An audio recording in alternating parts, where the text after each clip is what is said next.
In Tallahassee, another police department is under fire after body camera footage shows an officer pouring out a sealed bottle of liquor, tossing it into the passenger seat, and then arresting a black man for DUI. Yo, this is like something out of a movie. I wish, I wish, I wish I could make this up. But there's a brother. His name is, again, Calvin Riley. And I say again because there's so many of these stories. This happened in May. Calvin Riley, 56 years old. He's a barber. You see him here with his beautiful child. He was minding his own business. He was driving home from work. The man had his work clothes on. He wasn't trapping. He wasn't gangbanging. He was coming home from work. He's a barber. His name was literally on his clothes. Now, you shouldn't have to be coming from work to not get set up by the police or to get bothered by the police. But I'm just saying it was very clear that he was a worker coming from work. Anyway, he gets pulled over by a police officer, a white police officer named Kirsten Oliver.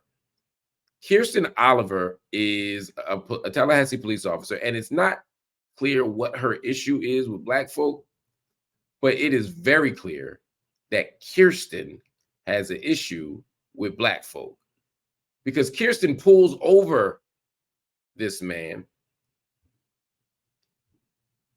You can see Kirsten here standing at her car, figuring out how she's gonna set a Negro up, and she's asking him questions, and then she goes to her partner, Officer Margaret Muth, and she starts saying, "I think he's under the influence. I feel like I'm getting some indications. I'm not really sure. I can't really smell anything right now." So she's saying, "I'm talking to him. I'm getting an indication that he's under the influence, but I don't have any reason to think it really, right? I don't smell anything. I'm not really sure." So then she's saying, "I think he's drunk. I think he's under the influence." Now, police do this all the time. They walk up to this brother thinking he did something. No idea why they pulled him over. They walk up to his car. And she says to him, she smells marijuana. Now, see how the game done changed? It went from alcohol to marijuana. She's decided that this brother, for whatever reason, we don't know, but she has decided that this is the Negro that she's going to mess with today. And she says, "I smell marijuana." She says this to her partner. So then she can make choices. Now, to be clear for context, the man was driving on a suspended license. Lots of people drive on a suspended license. I'm not defending driving on a suspended license. You should not drive on a suspended license. But if you're driving on a suspended license, then do your job. Officers can make choices. The choice in Florida, if you have a suspended license, is the officer can give you a ticket, or they can make an arrest for a first-time driver with a suspended license. Now, if somebody commits a second offense, i.e., if you get caught twice driving with a suspended license, now they got to lock you up. Mr. Riley wasn't on his second offense. How do I know that? Because the police tell you that. So even the police acknowledged he wasn't somebody who could have been arrested for this.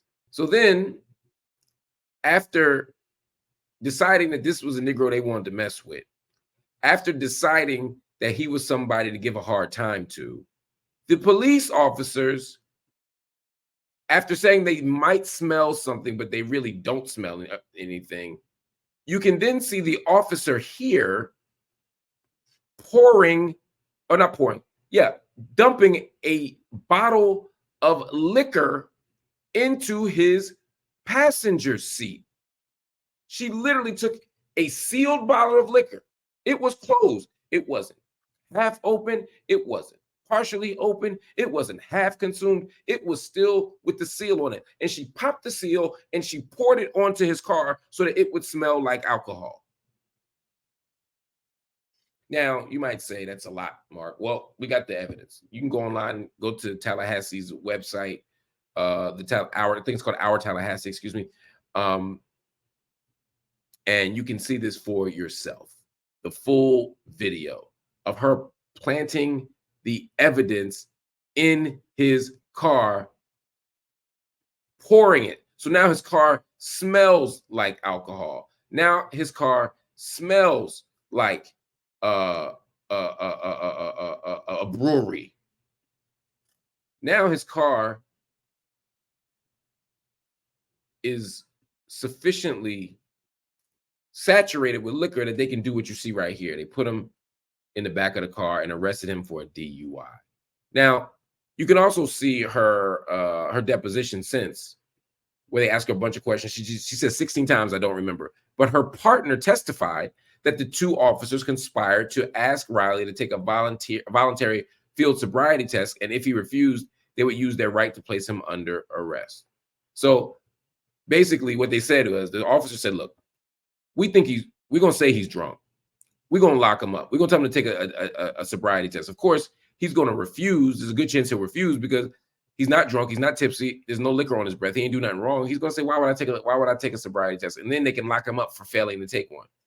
And if he does take one, well, we got this trusty bottle of liquor that's poured all over the car. So we can use that as a pretext for why we gave him the stop in the first place.